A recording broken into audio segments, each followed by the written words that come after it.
Hello friends, welcome to your channel make physics easier by Mayur Agarwal.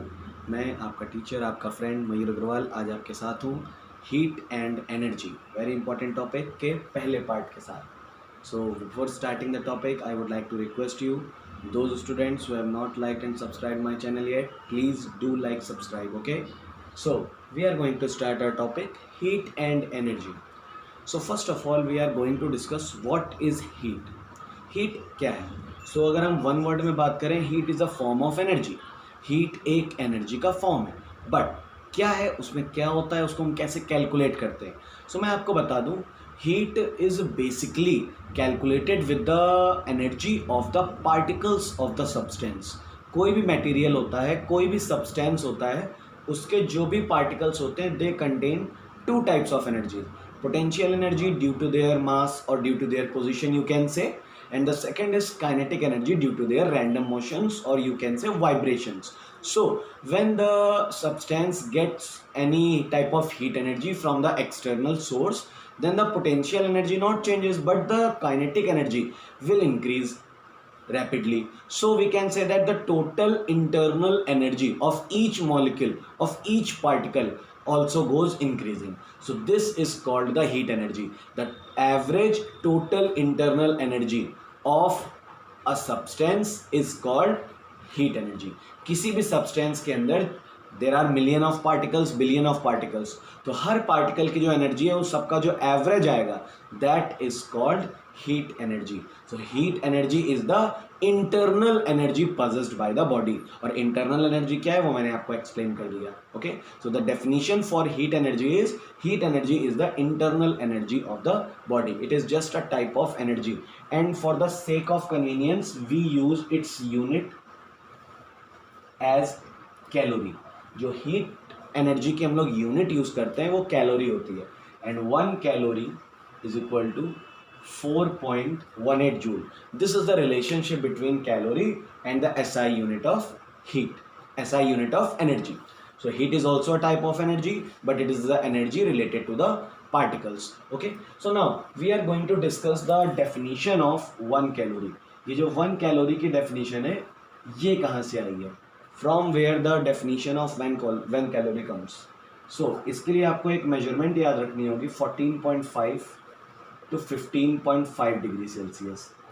When 1 gram of water, जब 1 gram of water को जो कि 14.5 degree Celsius पर रखा गया है, वहाँ से हम लोग उसे 15.5 डिग्री सेल्सियस तक पहुँचाते हैं.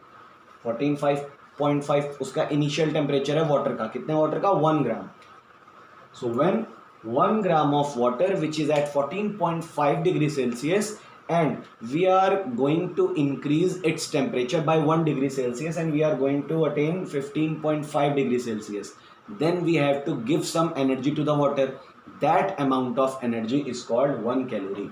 1 ग्राम के वाटर को 14.5 डिग्री सेल्सियस से 15.5 डिग्री सेल्सियस तक पहुंचाने में जो भी एनर्जी दी जाएगी that is called heat energy. 1 calorie, उसे हम 1 कैलोरी की हीट एनर्जी कहेंगे. So this is the heat energy and I will tell you the importance of heat energy because heat energy is a thing which always flow. Heat हमेशा flow होती है, heat कभी भी रुकती नहीं है. जैसे कि अगर हम लोग एक गर्म चाय का कप लें जिसमें कि गर्म चाय भरी हुई है, अगर हम उसे लाकर टेबल पे रख देंगे तो चाय के साथ क्या होगा? चाय ठंडी होती जाएगी. और यही काम करें अगर हम एक ग्लास में कोल्ड ड्रिंक लें तो कोल्ड ड्रिंक को टेबल पे रखोगे तो कोल्ड ड्रिंक गर्म होती चली जाएगी. क्यों ऐसा हो रहा है? बिकॉज अगर आप बात करते हो चाय के कप की, when the T is placed on a table the temperature of the T is more than the temperature of the surroundings. Surroundings होती हैं हमारी एटलीस्ट 37-40 डिग्री सेल्सियस पर, जबकि चाय दूध और पानी को उबाल कर बनाई जाती है. इसका मतलब है चाय का जो टेम्परेचर होगा वो 100 डिग्री सेल्सियस से ऊपर ही होगा. सो जब हम लोगों ने जो ऑब्जेक्ट लिया है उसे ऐसे सराउंडिंग्स में रखा है जिसका टेम्परेचर 40 है और खुद उस ऑब्जेक्ट का टेम्परेचर 100 है, तो जो हीट एनर्जी होगी वो ट्रांसफ़र होती रहेगी. कब तक ट्रांसफ़र होती रहेगी? जब तक दोनों ऑब्जेक्ट्स का टेम्परेचर सेम ना हो जाए. ठीक है, इसका मतलब क्लियर है. एनवायरनमेंट तो एक बहुत बड़ी चीज़ है, तो वो तो अपना टेम्परेचर ऑब्वियसली सी बात है कि बहुत ज़्यादा करेगी नहीं, इसलिए चाय धीरे धीरे क्या होती जाती है? हीट एनर्जी रिलीज़ करती जाती है और खुद अपना टेम्परेचर कम करती जाती है और एकदम नॉर्मल टेम्परेचर पर जब आ जाएगी इन्वायरमेंट के साथ उसके बाद फिर उसका heat of flow of heat रुक जाएगा। यही चीज़ अगर हम कोल्ड ड्रिंक के साथ समझें तो कोल्ड ड्रिंक का टेम्परेचर जो होता है वो कम होता है, 5 degree Celsius, 4 degree Celsius. Ice के फॉर्म में है तो 0 डिग्री सेल्सियस या और नीचे भी हो सकता है, अगर आइस की ही हम लोग बात कर रहे हैं तो। अगर हम उसे इन्वायरमेंट में रिलीज़ करेंगे तो क्या करेगा, तो इन्वायरमेंट वहाँ से हीट एनर्जी लेगा। याद रखिए, जब हमारा टेम्परेचर ज़्यादा होता है जिस ऑब्जेक्ट का, hotter object and the colder object, ये जो हॉट ऑब्जेक्ट होता है इससे कोल्ड ऑब्जेक्ट की ओर हीट फ्लो करती है। ऑलवेज रिमेंबर, हॉट ऑब्जेक्ट से हीट एनर्जी कोल्ड ऑब्जेक्ट की ओर ट्रांसफर होगी हमेशा, कभी कोल्ड से हॉट की ओर नहीं होगी।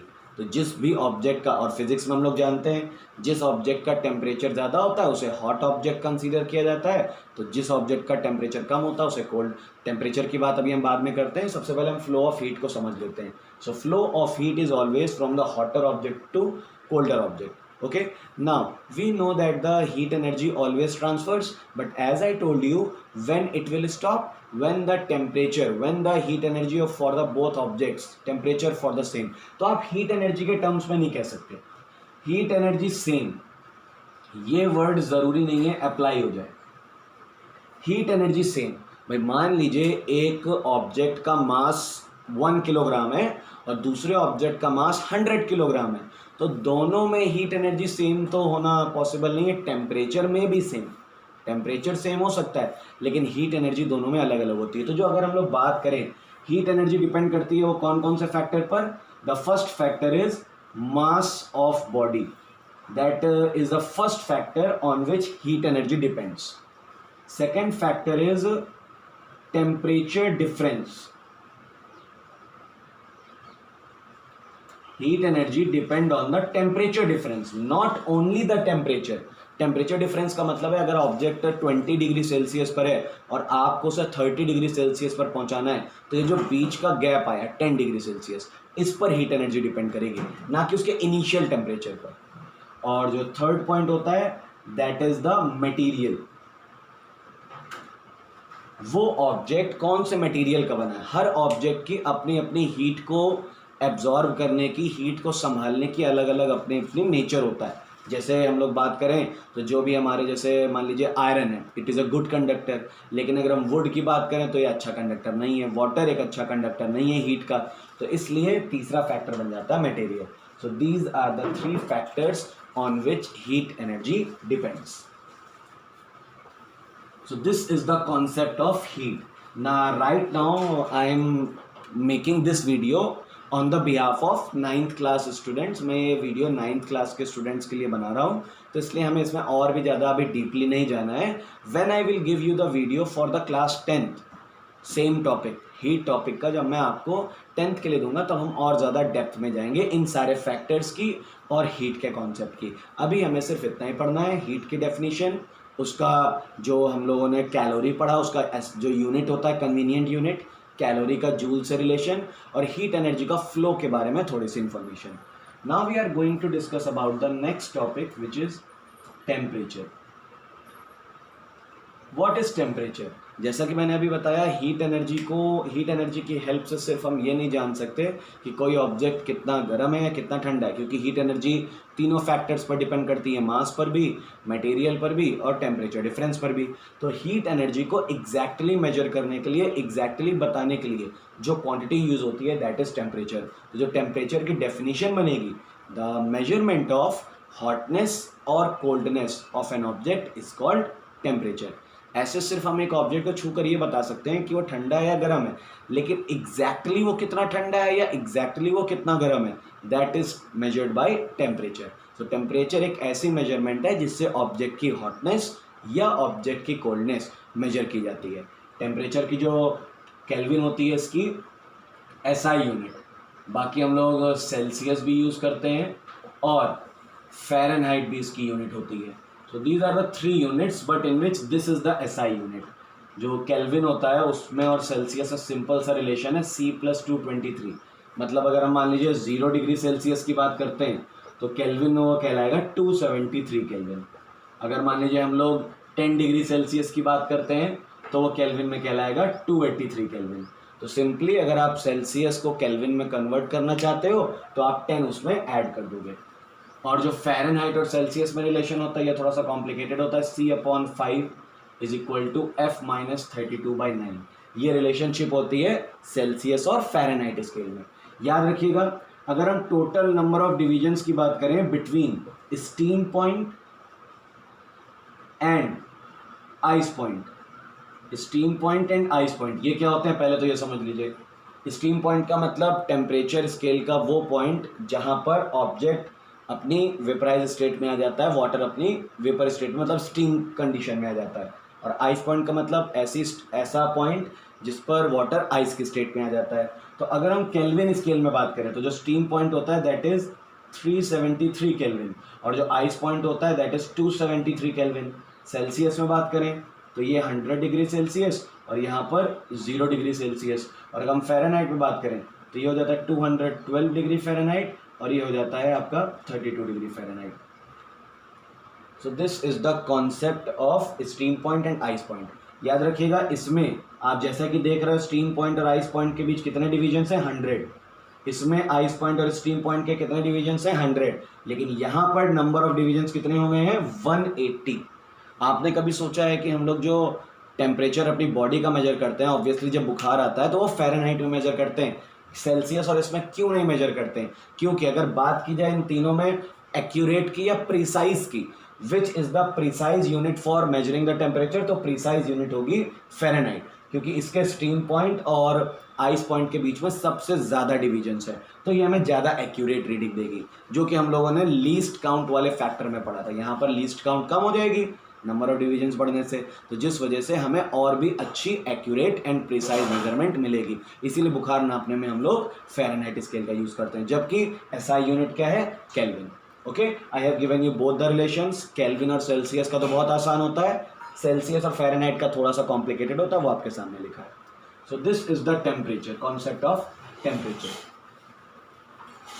Now we are going to discuss there are some differences like heat energy से हम लोग ये डिसाइड नहीं कर सकते कि हीट एनर्जी की फ्लो ऑफ डायरेक्शन क्या है, लेकिन अगर हमें दोनों ऑब्जेक्ट्स का टेम्परेचर पता होगा तो हम फ्लो ऑफ हीट आराम से समझा सकते हैं, क्योंकि मैंने बताया आपको हीट के जो डिपेंडेंस है वो कुछ और भी फैक्टर्स पर है। अब जैसे एक बड़ा ऑब्जेक्ट और एक छोटा ऑब्जेक्ट है, दोनों में हो सकता है different amount of heat energy हो, लेकिन फिर भी उनमें फ्लो ऑफ हीट मतलब उनमें ट्रांसफरिंग ना हो रही हो, बिकॉज उनका इनिशियल टेम्परेचर दोनों का सेम है। तो जब भी हम लोग फ्लो ऑफ हीट को एक्सप्लेन करते हैं, so we need temperature. Without temperature we can not explain the flow of heat. The next thing we are going to discuss is thermal expansion. It is made up of two words, thermal and expansion. Thermal means due to heat energy and expansion means size में increase होना, the increase in size. So thermal expansion means when any object gets heat energy, it will expand. This is called thermal expansion. ये तीन तरह का होता है. The first one is linear. Second one is superficial and the third one is cubical. Linear का relation सीधे length से होता है, सुपरफिशियल का रिलेशन एरिया से होता है और क्यूबिकल का वॉल्यूम से। अब ये क्या है वो समझ लीजिए।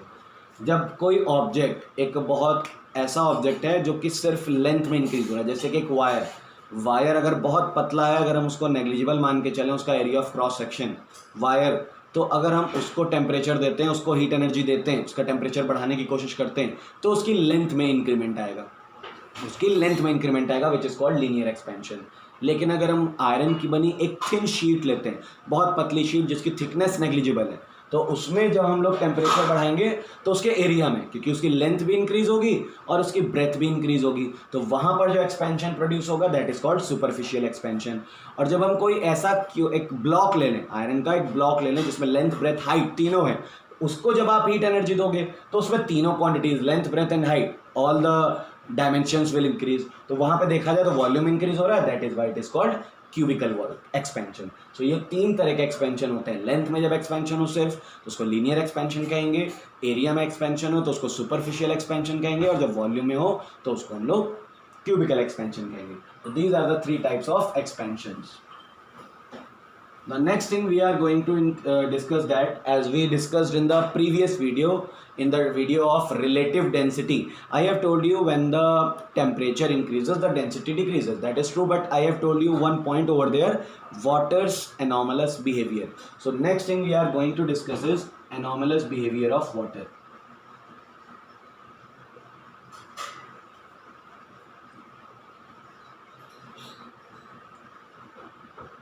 ओके, सो एक्चुअली अगर हम बात करें जो, तो इसके लिए हमें अपना जो हमने रिलेटिव डेंसिटी वीडियो में एक लाइन बोली थी वो हमें यहाँ पर एज अ बेस लेनी होगी. On increasing the temperature the density of a substance decreases. Temperature बढ़ाने पर सब्सटेंस की डेंसिटी कम होती है. That is true. तो इसका मतलब क्लियर है कि अगर हम वाटर का, जैसे अगर हम लोग ले रहे हैं 4 डिग्री सेल्सियस, 4 से 0 डिग्री सेल्सियस पर वाटर को ले जा रहे हैं, टेम्परेचर हम यहाँ क्या कर रहे हैं, कम कर रहे हैं. टेम्परेचर कम कर रहे हो आप, तो इसका मतलब क्लियर है, according to that rule which I have told you in the relative density video, according to that rule here the density should be increased. Temperature कम करने से डेंसिटी क्या होनी चाहिए, बढ़नी चाहिए. लेकिन यहाँ पे डेंसिटी क्या होता है, कम हो जाती है. 4 डिग्री सेल्सियस पर 1000 किलोग्राम पर मीटर क्यूब होती है और 0 डिग्री सेल्सियस पर आते आते 0.998 किलोग्राम पर मीटर क्यूब हो जाती है अप्रॉक्स. थोड़ा बहुत इधर उधर हो सकती है वैल्यू. तो ये कॉन्सेप्ट कहलाता है एनॉमलस बिहेवियर ऑफ वाटर, कि जब वाटर को ठंडा किया जाता है, कूल किया जाता है, तो उसको कॉन्ट्रैक्ट होना चाहिए. जब ठंडा किया जाएगा तो उसको कॉन्ट्रैक्ट होना चाहिए, और गर्म किया जाएगा तो उसको एक्सपेंड होना चाहिए. लेकिन 0 से 4 में इसका जस्ट ऑपोजिट हो जाता है. जब 4 से 0 आ रहा है मतलब कि वो ठंडा हो रहा है, तो वो एक्सपेंड हो रहा है. और जब 0 से 4 आएगा तब उसे एक्सपेंड होना चाहिए, तो वहाँ पर वो कॉन्ट्रैक्ट हो जाता है. इसीलिए इसको पढ़ते हैं हम लोग anomalous expansion of water. When the temperature of water is increases from 0 to 4, then it contracts. And when the temperature of water decreases from 4 to 0, जब 0 से 4 लाया जाता है तो वो कॉन्ट्रैक्ट होता है वाटर, और जब वो 4 से 0 पर लाया जाता है तब वो एक्सपैंड होता है. So this behaviour is called anomalous behaviour of water, और we can say anomalous expansion. दोनों ही टर्म्स में डेफिनेशन आ सकती है. So this is called as anomalous behaviour of water. और इसकी एप्लीकेशंस भी हैं. ये सिर्फ पढ़ने के लिए नहीं है, इसके हमारे लाइफ में कॉन्सिक्वेंसेस भी हैं. जैसे पहला कॉन्सिक्वेंसेस है एक्वाटिक लाइफ. आपने देखा होगा जो बहुत ही ठंडी जगह होती हैं, कोल्ड रीजन्स होते हैं, वहाँ पर सराउंडिंग्स का टेम्परेचर माइनस में भी कभी कभी चला जाता है. तो ऑब्वियसली आप देखते होंगे कि वहाँ पे जो पॉन्ड्स होते हैं, रिवर्स होती हैं, उनके जो अपर सरफेस होते हैं. अच्छा, रिवर्स की तो बात हम इसलिए नहीं कर सकते क्योंकि रिवर्स कंटिन्यू फ्लो करती हैं, लेकिन पॉन्ड का जो वाटर होता है वो स्टेशनरी हो जाता है, जिस वजह से पॉन्ड के ऊपर आइस की लेयर फॉर्म हो जाती है. लेकिन नीचे, उस लेयर के नीचे अगर हम बात करें तो वो वाटर स्टेट में ही रहता है, 4 डिग्री सेल्सियस पर ही रहता है, और एक्वाटिक लाइफ आराम से अपना सर्वाइवल कर लेती है. तो ऐसा क्यों हो रहा है? ऐसा इसलिए हो रहा है बिकॉज जब सराउंडिंग्स का टेम्परेचर काफ़ी गिरता है, when the temperature of the surroundings falls, then what happen, then the first layer, जो वाटर में हम लोग बात करते हैं, वाटर में जो full flow of heat energy होता है वो कन्वेक्शन मेथड से होता है. हीट फ्लो के 3 मेथड होते हैं, कंडक्शन, कन्वेक्शन एंड रेडिएशन. जो हमारा वाटर में हीट फ्लो होगा वो कन्वेक्शन मेथड से होगा, उसमें layer wise heat energy transfer होती है. तो जो सबसे ऊपर की लेयर है, सबसे पहले जो सराउंडिंग्स है, सराउंडिंग्स का टेम्परेचर माइनस में, वाटर का टेम्परेचर प्लस में, मतलब सराउंडिंग्स का टेम्परेचर कम, वाटर का टेम्परेचर ज़्यादा, तो कौन हीट एनर्जी लेगा? Water will give out heat energy to the surroundings. मतलब सराउंडिंग्स वाटर से हीट एनर्जी लेगी.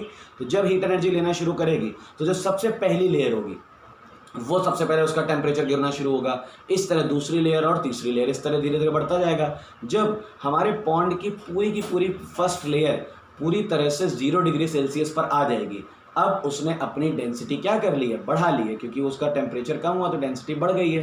तो वहाँ पर पूरे आइस के फॉर्म में आ जाएगा. लेकिन हम लोग तो यहाँ जानते हैं उल्टा हो जाता है कि जब 4 डिग्री सेल्सियस से 0 पर आएगा तो उसकी डेंसिटी वहाँ पर कम होती है. तो यही रीज़न है कि जब एक पूरी लेयर आइस की फॉर्म हो गई उस पॉन्ड में, तो जो उस आइस लेयर ने क्या किया कि because ice is not a good conductor of heat, ice conductor तो होता नहीं है अच्छा हीट का, तो जिस वजह से जो हीट एनर्जी पॉन्ड के वाटर सरफेस के अंदर होती है वो अंदर ही रह जाती है और वो हीट एनर्जी बाहर सराउंडिंग्स तक नहीं जा पाती, जिससे कि जो डाउन साइड्स मतलब जो नीचे की लेयर्स हैं वाटर की उनका temperature as it is 4 degree Celsius के आसपास बना रहता है और एक्वेटिक लाइफ अपना सर्वाइवल आराम से कर लेते हैं. सो this is the concept behind the conservation of aquatic life. जो उनका एक्वेटिक लाइफ है वो किस तरह अपने आप को कंजर्व रख पाती है. And the second thing, the bursting of water pipelines. जो भी कोल्ड कंट्रीज हैं, बहुत ज़्यादा ठंडी जगह होती हैं जहाँ पर टेम्परेचर अक्सर काफ़ी गिर जाता है, वहाँ पर अगर हम लोग देखें तो ये शिकायतें अक्सर आती रहती है कि वाटर पाइपलाइन फट जाती हैं. तो उसके पीछे भी क्या लॉजिक है? सेम. क्योंकि हम जानते हैं कि जब वाटर आइस बनेगा सो ऑब्वियसली जो उसकी डेंसिटी है वो धीरे धीरे क्या होगी? कम होगी. जैसा कि हमने बात की कि 4 से जब हम 0 पर आते हैं तो उसकी डेंसिटी बढ़नी चाहिए, लेकिन उसकी डेंसिटी कम हो जाती है. तो जब डेंसिटी कम होगी तो वॉल्यूम क्या होगा? हम लोग जानते हैं डेंसिटी का फॉर्मूला होता है मास अपॉन वॉल्यूम. डेंसिटी कम होने का मतलब है वॉल्यूम का बढ़ना. तो जिस वाटर पाइप में वो वाटर फ्लो हो रहा है, तो अगर कंडीशंस नॉर्मल है, टेम्परेचर नॉर्मल है, तब तक तो फ्लो हो रहा है. लेकिन जैसे ही टेम्परेचर डाउन होगा और वहाँ पर अगर हम टेम्परेचर डाउन बात करें तो एनॉमलस बिहेवियर वाटर का लग जाएगा, जिस वजह से डेंसिटी कम हुई, वॉल्यूम बढ़ गया, लेकिन वहाँ पे पानी को निकलने के लिए एक्स्ट्रा वॉल्यूम तो दिया नहीं गया है. इसी वजह से उस एक्स्ट्रा वॉल्यूम की वजह से जो वाटर होता है एक तो हाई स्पीड से आ ही रहा होता है, तो वो वाटर पाइपलाइन के अंदर पर हाई प्रेशर अप्लाई कर देता है, जिसकी वजह से वो बर्स्ट हो जाती हैं, फट जाती हैं कभी कभी. So this is also the concept of anomalous behaviour. अगर स्ट्रेट रिलेशन होता तो हमें कोई प्रॉब्लम ना आती, लेकिन यहाँ पे उल्टा हो जाता है कि टेम्परेचर कम होने से वॉल्यूम यहाँ पर बढ़ रहा है 4 to 0. ये पूरी जगह बेटा एप्लीकेबल नहीं है, ये सिर्फ 4 और 0 के बीच में ये जो वाटर का बिहेवियर होता है दैट इज एनॉमलस ओनली. तो उसके ऊपर फिर नेचर वैसे ही होने लगता है. The third one is farmers filled their fields with water. ऐसा भी इसलिए होता है क्योंकि जिस तरह वाटर पाइप का मैंने एग्जांपल लिया, जो प्लांट्स होते हैं, प्लांट्स में एक पार्ट होता है कैपिलरीज. कैपिलरीज के थ्रू जो वाटर वो लोग सॉइल से गेन करते हैं वो उसे प्लांट्स के अदर पार्ट्स तक पहुंचाते हैं. तो अगर हम लोग एनॉमलस एक्सपेंशन के अकॉर्डिंग समझें तो बहुत ही ज़्यादा कोल्ड रीजन्स जो होंगे वहाँ पर जब वाटर उन कैपिलरीज में ऊपर चढ़ेगा तो वहाँ पर अगर टेम्परेचर फॉल हुआ तो क्या होगा? Temperature of the water also falls from 4 to 0. 4 से जब 0 की ओर आएगा तो डेंसिटी कम होने की वजह से वॉल्यूम उसका बढ़ जाएगा.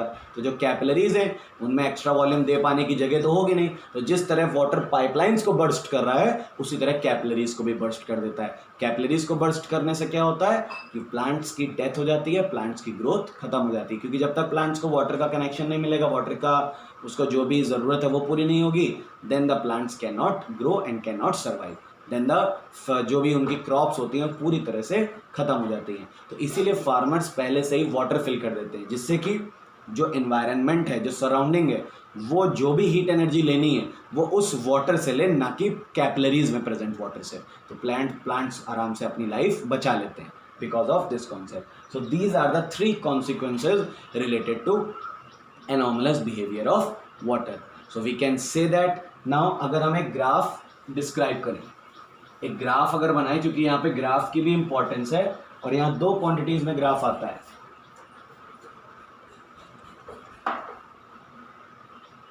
यहाँ पे ग्राफ आएगा एक टेम्परेचर और यहाँ पर है डेंसिटी. अगर यहाँ पे हम लोग ले लेते हैं 0.9997, 0.9998, 0.9999 एंड 1.000. ठीक है, हम लोग यहाँ पे 0 डिग्री सेल्सियस टेम्परेचर है, यहाँ 1 है, यहाँ 2 है, यहाँ 3 है, यहाँ 4 है, इस तरह से बढ़ रहे हैं आगे. तो अभी अभी मैंने बताया यहाँ पे हम लोग डेंसिटी रिप्रेजेंट कर रहे हैं, यहाँ पर टेम्परेचर रिप्रेजेंट कर रहे हैं. तो अगर एक्सपेरिमेंट्स के थ्रू डिफरेंट टेम्परेचर्स पर डेंसिटी मेजर की जाए तो जो रिकॉर्ड आता है हमारा वो लगभग इस तरह से आता है, ऐसे धीरे धीरे कम होते से 4 पर जो होती है मैक्सिमम हो जाती है. डेंसिटी जो होगी आपकी वो यहाँ से आपका इंक्रीज होना शुरू होगा 4 पर मैक्सिमम, 4 पर डेंसिटी मैक्सिमम और उसके बाद वापस से गिरने लगेगी। जैसे जैसे आपने देखिए यहाँ पर आप आगे बढ़ रहे हो मतलब टेम्परेचर बढ़ा रहे हो और इधर डेंसिटी बढ़ रही है। तो पहले देखा टेम्परेचर बढ़ाने पर, ये देखिए डेंसिटी ऊपर की ओर जा रही है, ग्राफ हमारा ऊपर की ओर जा रहा है, which means on increasing the temperature the density also increases. 4 के बाद 4 तक मैक्सिमम हो गया, अब इसके बाद देखिए वो डाउनफॉल करने लगी, वो गिरने लगी। इसका मतलब क्लियर है, अब वो अपना नॉर्मल बिहेवियर फॉलो करेगी। सिर्फ 4 तक, only up to 4 degree Celsius तक सिर्फ उसका बिहेवियर एनॉमलस था, अजीब था। After that it will behave normal to the rule. So this is the graph between density and temperature. अगर हम यही ग्राफ वॉल्यूम और टेम्परेचर में बनाते हैं तो थोड़ा सा हमें ऑपोजिट मिल जाता है। हम लोग यहाँ पर 0 1 2 3 4 ले लेते हैं, तो यहाँ पर हमें ग्राफ कुछ इस तरह से मिलता है कि शुरुआत में ज़्यादा होता है, इस तरह वॉल्यूम कम होने लगता है, तो फिर 4 तक मिनिमम हो जाता है और उसके बाद से वापस बढ़ने लगता है। मतलब जो ग्राफ यहाँ पे 4 तक में सबसे हाइट तक जा रहा है, वो ग्राफ यहाँ पे 4 तक में सबसे डाउनवर्ड्स जा रहा है। याद रखिएगा, इस ग्राफ का शेप एक कर्व के फॉर्म में रहना चाहिए, कभी भी ये पॉइंटेड नहीं हो जाना चाहिए। पॉइंटेड होगा तो ये ग्राफ गलत माना जाएगा, कई बार एग्जाम में पूछा जाता है। और ये याद रखिएगा, डेंसिटी और टेम्परेचर में पूछा जाए तो जो यू है, जो ये कर्वनेस है, ये ऑपोजिट बन रहा है, ऊपर की ओर कर्व बन रहा है। और अगर वॉल्यूम और टेम्परेचर में पूछा जाए तो ये कर्व नीचे की ओर बन रहा है। इन दोनों ग्राफ्स का आपको ध्यान रखना है। डेंसिटी वाले टॉपिक में यहाँ पे जो मेजरमेंट्स हैं ये थोड़ा सा इंपॉर्टेंट है, ये लिखनी ज़रूरी है। वॉल्यूम के केस में हम अगर वैल्यूज़ थोड़ा बहुत चेंज भी कर देते हैं तो कोई प्रॉब्लम नहीं है, बिकॉज डेंसिटी एक फिक्स है। Okay, so this is the concept of heat and energy part 1। Next video में हम बहुत ही जल्दी मिलते हैं बहुत सारे इंटरेस्टिंग टॉपिक्स के साथ। तब तक के लिए thank you and stay learning, keep learning, and play with physics, make physics easier.